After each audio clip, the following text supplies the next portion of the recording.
रक्षाबंधन की कहानी। भाई बहन से जुड़ी रक्षाबंधन की कहानी।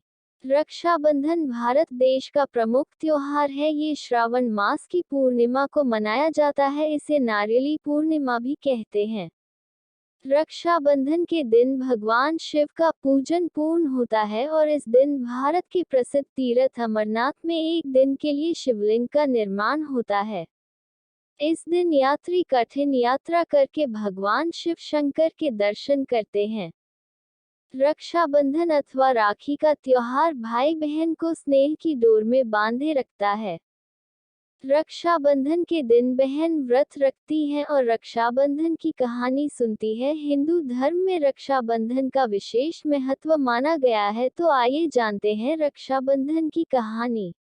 वैसे तो रक्षाबंधन के त्योहार के साथ कई कहानियां जुड़ी हुई है, लेकिन हम यहाँ रक्षाबंधन की प्रचलित कथा दे रहे हैं जो कि रक्षाबंधन के व्रत के दिन सुनी जाती है। तो आइए जानते हैं रक्षाबंधन की कहानी। रक्षाबंधन की कहानी। एक, रक्षाबंधन की कहानी।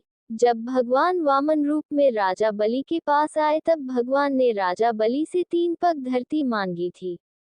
भगवान ने 2 ही पग में संपूर्ण पृथ्वी और आकाश को नाप लिया। तब राजा बलि समझ गए कि भगवान उनकी परीक्षा ले रहे हैं। उन्होंने तीसरा पग अपने सिर पर रखने को कहा। इसके बाद भगवान ने राजा बलि से कुछ मांगने को कहा।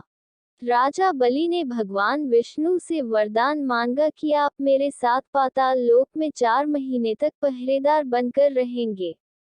तब से भगवान विष्णु लक्ष्मी माता जी को स्वर्ग में छोड़कर वर्ष में 4 महीने राजा बलि का पहरा देने लगे। वह पहरेदार के रूप में रहने लगे। रक्षाबंधन के दिन श्री लक्ष्मी जी स्वर्ग से रिमझिम करती हुई राखी लेकर पधारी। लक्ष्मी जी ने राजा बलि को अपना भाई बनाकर राखी बांधी, साथ ही भतीजों और भाभी को भी राखी बांधी।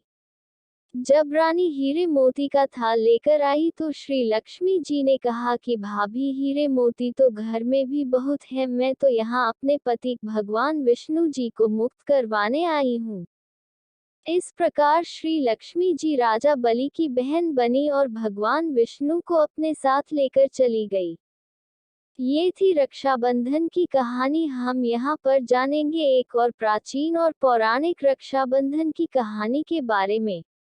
रक्षाबंधन की कहानी। 2, द्रौपदी और भगवान श्री कृष्ण का रक्षाबंधन। एक बार भगवान श्री कृष्ण के हाथ में चोट लग गई और हाथ से खून बहने लगा। जब द्रौपदी ने देखा तो उन्होंने तुरंत अपनी धोती से कपड़ा फाड़कर पट्टी कर दी। तब श्री कृष्ण इस बंधन के ऋणी हो गए और जब दुशासन द्रौपदी का चीरहरण करने की कोशिश कर रहा था तब श्री कृष्ण ने द्रौपदी की रक्षा की व लाज को बचाया। कहते हैं कि जिस दिन द्रौपदी ने भगवान श्री कृष्ण की कलाई पर अपने पल्लू से कपड़ा बांधा था उस दिन श्रावण पूर्णिमा थी। तब से इसी दिन रक्षाबंधन का त्योहार मनाया जाने लगा। रक्षाबंधन की कहानी। राखी की कहानी ऐसी भी। सिकंदर ने पूरे विश्व में अपना परचम लहराने की सोच रखी थी। उसने चारों ओर युद्ध करते और जीते हुए भारत की सीमा में प्रवेश किया। उसका सामना भारत के राजा पेरू से हुआ। राजा पेरू अत्यंत पराक्रमी, बलशाली और वीर पुरुष थे। उन्होंने सिकंदर को पहले ही युद्ध में धूल चटा दी। तब सिकंदर की पत्नी ने अपने पति की रक्षा के लिए राजा पेरू को राखी भेजी। राजा पेरू आश्चर्य में पड़ गई, लेकिन राखी के धागों का सम्मान करते हुए उन्होंने इसे अपने कलाई पर बांध लिया। जब सिकंदर और राजा पेरू का आमना सामना हुआ तथा राजा पेरू ने सिकंदर को मारने के लिए तलवार उठाई तब उन्हें कलाई में बंधी राखी दिख गई और तलवार को रोक किया, वह बंदी बना लिए गए।